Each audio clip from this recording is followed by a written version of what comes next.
Hello again, Glitch Ripper here. I'm back for some more Magic Duels, this time with the third part of Chandra and Alar's story. And so, this is going to be a bit classically random encounter. After the destruction of the Foundry, completely accidental, but admittedly due to your fire magic, you and your family flee to the countryside to hide from Baral. The wild creatures out there scare you at first, but you soon realize that a beast attack is just another chance to practice your pyromancy. Or it's literally just random encounter. Now, and you can kind of see them fleeing around into the wild.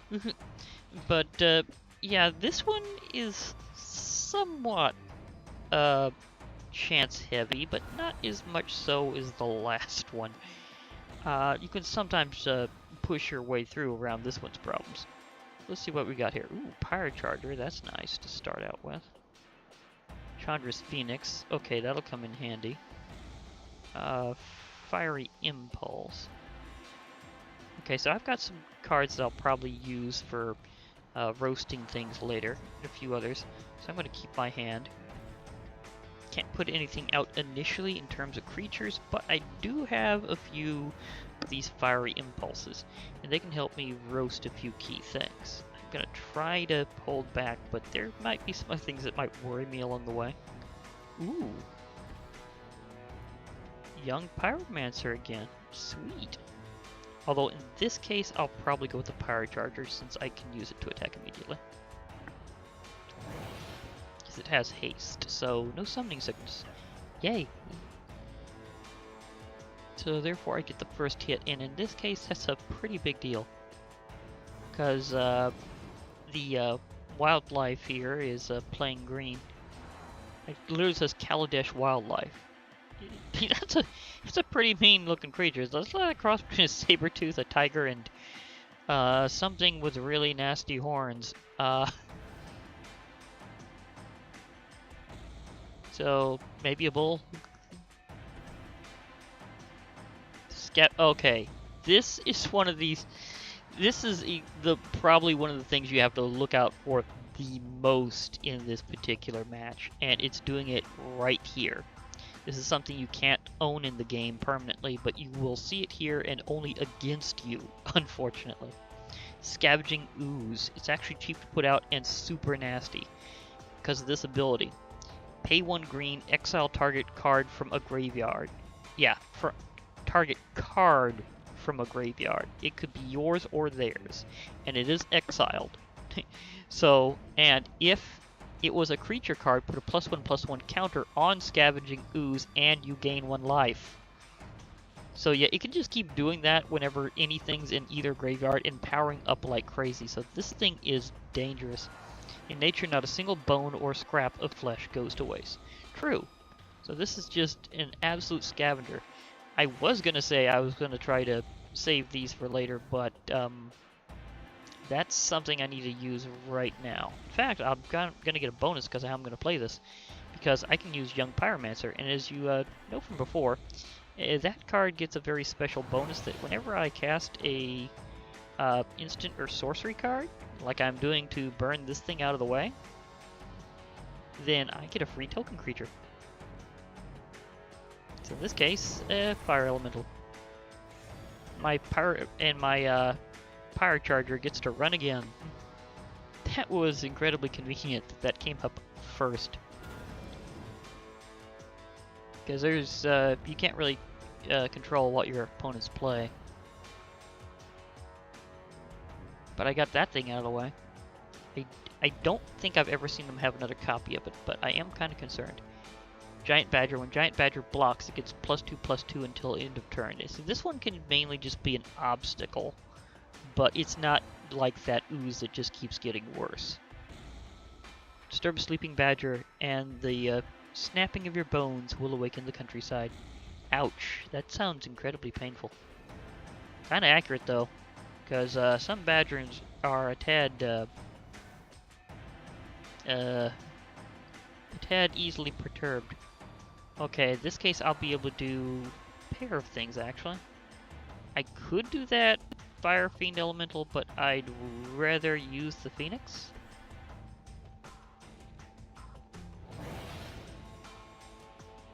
And it has this ability that whenever an opponent is dealt damage by a red instant or sorcery spell you control, or damaged by a red planeswalker, you can return it from your graveyard to your hand.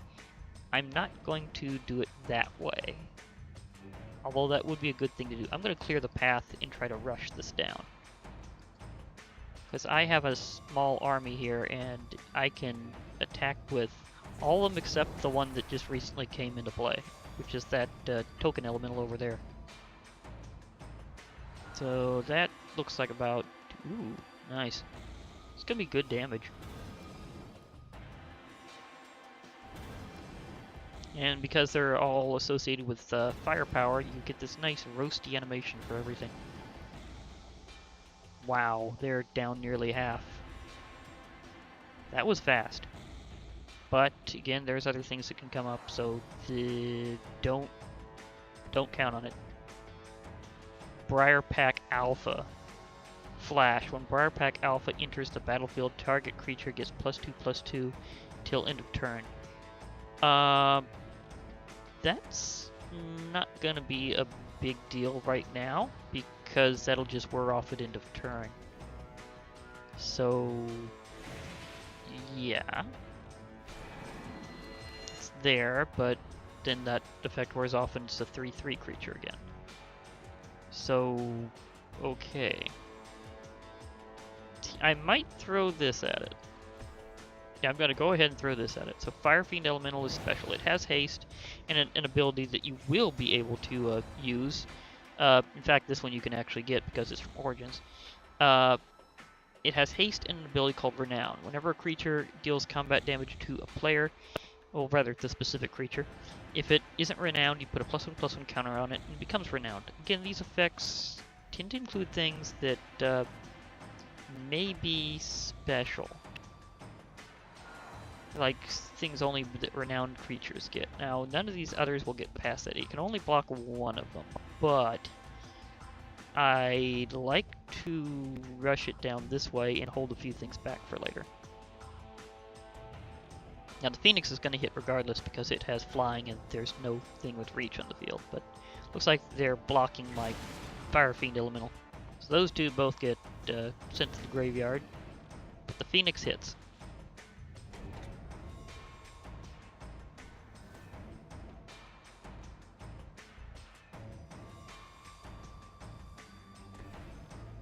See what they're gonna Giant Badger again, so that's back. Doesn't have much special other than its special blocking ability. Ravaging Blaze. I have 2 instants and sorceries in my graveyard, so I can use this. Okay, so I'll hold on to that for later, because I don't have enough to finish them off right now. Namely, I just have 2 mana past the initial amount, so that would be kind of a bit low.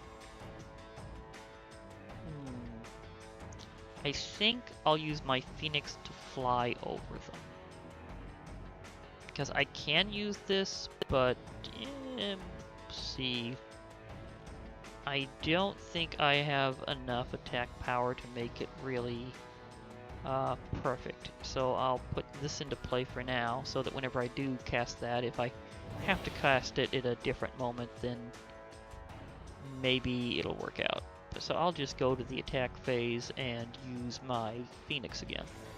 So Chandra's Phoenix, fly over that obstacle, fly well.